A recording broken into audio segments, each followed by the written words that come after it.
नमस्कार, मैं हूं Amod Shrivastava. Amazing story, amazing thought, amazing message की दिशा में आज एक और महत्वपूर्ण जानकारी, दान के विषय में महत्वपूर्ण जानकारी। दान एक ऐसा कर्म है जो इस धरा पर सारे धर्म के लोग मानते हैं। विविध धर्मावलंबी अपने अपने धर्म और मत अनुसार दान करते हैं और इसका नाम अलग अलग धर्म, जाति, भाषा में अलग अलग है, पर धर्म से साध्य अपनी सपनी सोच के अनुसार हर मतावलंबी के लिए यह एक सम्मान का कार्य होता है और एक जैसा ही होता है। इस कर्म को सनातन धर्म में दान कहते हैं। इस्लाम में इसे ज़कात का नाम दिया गया है और ईसाइयों में चैरिटी कहते हैं। छांदोग्य उपनिषद के अनुसार धर्म के 3 घटक हैं: त्याग, ज्ञानार्जन और दान। दान हमारे वैदिक सनातन धर्म में दान की प्रथा वैदिक समय से ही चली आ रही है। ऋग्वेद में भी दान का उल्लेख मिलता है। ऋग्वेद में दान 3 प्रकार के बताए गए हैं। ऋग्वेद के अनुसार दान की प्रक्रिया में 3 प्रकार बताए गए हैं। पहला सात्विक दान, दूसरा राजसी दान और तीसरा है तामसिक दान।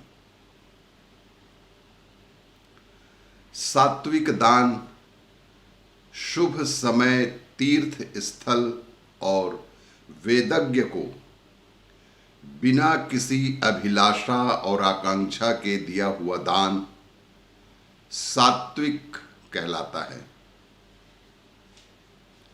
समय काल के बदलाव को देखते हुए वर्तमान में शुभ समय, तीर्थ स्थल या स्वयं के निवास स्थल पर वेदज्ञ या किसी जरूरतमंद योग्य व्यक्ति को बिना किसी अभिलाषा और आकांक्षा के दिया हुआ दान भी सात्विक दान कहलाता है।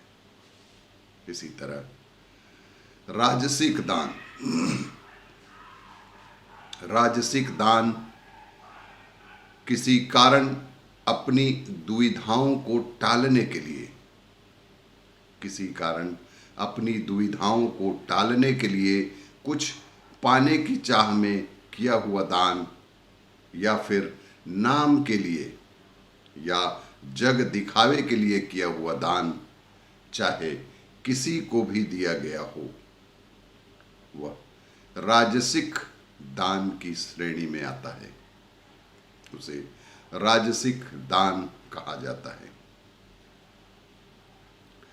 तामसिक दान असमय, अवांछित, अयोग्य को अभद्रता से दिया हुआ दान तामसिक दान कहलाता है। भगवत गीता 17वें अध्याय 28वां श्लोक में भगवान श्री कृष्ण अर्जुन से कहते हैं कि बिना श्रद्धा यज्ञ में दी हुई आहुति या बिना श्रद्धा दिया गया दान या बिना श्रद्धा लिया गया दान कभी फलित नहीं होते हैं। तैत्तिरीय उपनिषद के अनुसार मन की गहराइयों से प्रफुल्लित हो, तैत्तिरीय उपनिषद के अनुसार मन की गहराइयों से प्रफुल्लित हो, श्रद्धावान होते हुए दान देना चाहिए। ऐसे तो दान हर वस्तु का हो सकता है, पर हम इन सब को कुछ इस तरह अलग अलग बांट सकते हैं। पहला है द्रव्य दान, दूसरा धातु दान, भूदान, नित्य उपयोग में आने वाली वस्तु का दान, गृहस्थ जीवन में काम आने वाली वस्तुओं का दान, अनाज का दान, गौदान, अन्नदान, अभय या क्षमा दान, जीवन दान और कन्यादान, और सबसे विशिष्ट है विद्या या ज्ञान का दान। दान में त्याग की भावना होती है। दान दी हुई वस्तु पर अपना कोई अधिकार नहीं होता है, जबकि सौंपी हुई वस्तु पर आपका अपना अधिकार हमेशा बना रहता है। ऐसे ही कन्यादान में विवाह के समय पवित्र अग्नि की साक्षी में वर से कन्या की पूर्ण देखभाल का वचन लेकर कन्या का दान करने पर कन्या पर अपना मातृ परिवार का अधिकार नहीं रहता है, पर अपनत्व की भावना और ममत्व का लगाव सदैव बना रहता है।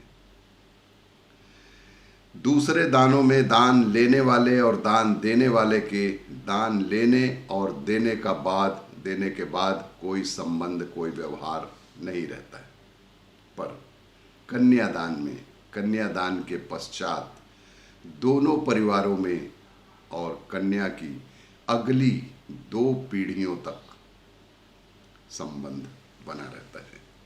इसीलिए कहा गया है कि सर्व दानों में सबसे बड़ा दान कन्यादान को ही माना गया है। इसी तरह कुछ महत्वपूर्ण दान और हैं। अन्नदान, इस दान में सिर्फ ग्रहणकर्ता की उस समय की भूख से संतुष्टि मिलती है।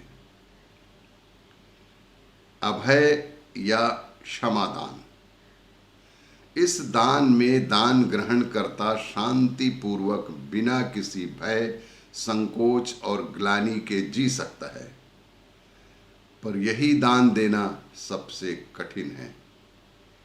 इस दान को देने में कहीं कोई आर्थिक हानि नहीं है, पर हर कोई देने के काबिल होता है, पर यह दान कोई देता नहीं है। जीवन दान, यह दान देने का अधिकार हर एक को नहीं है। यह दान सर्व जगत नियंता भगवान दे सकते हैं, या राजा, शासक या राष्ट्र अध्यक्ष ही दे सकते हैं।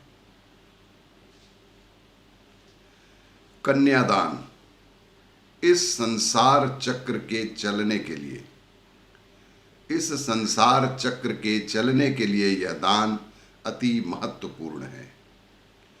कन्यादान ग्रहण करने वाले के कुल की अभिवृद्धि इस दान के ग्रहण करने से होती है।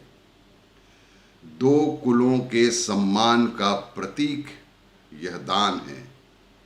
दान करने वाले माता पिता अपने जिगर के टुकड़े को एक अनजान व्यक्ति के हाथ दान में सौंपते हैं। इस दान को ग्रहण करने वाले के घर की सारी जिम्मेदारी संभालते हुए दोनों घरों की मान मर्यादा को संजोए रखने की जिम्मेदारी होती है। इतर धर्मों में कन्यादान की प्रथा नहीं है। अपने अपने यानी कन्या को स्वीकार करने वाला और स्वयं कन्या या उनके अभिभावक या माता पिता के आपसी विचारों के मेल के अनुसार सौंपने का रिवाज, और जिसकी परिणीति का उल्लेख यहाँ करना उचित नहीं है। आप सभी लोगों को पाश्चात्य सभ्यता के विवाह के परिणामों की अच्छी जानकारी है। विद्या दान, ज्ञान दान, यह दान सबसे महत्वपूर्ण दान है। विद्या दान या ज्ञान दान, इस दान को ग्रहण करने वाले पूरे परिवार के निर्वाह करने की क्षमता प्राप्त करते हैं। इसीलिए विश्व में सबसे बड़ा दान विद्या दान माना गया है, और विद्या दान देने वाले को भी सर्वोपरि माना गया है। नमस्कार। इसी तरह की जानकारियों के लिए देखते रहिए मेरा वीडियो। धन्यवाद।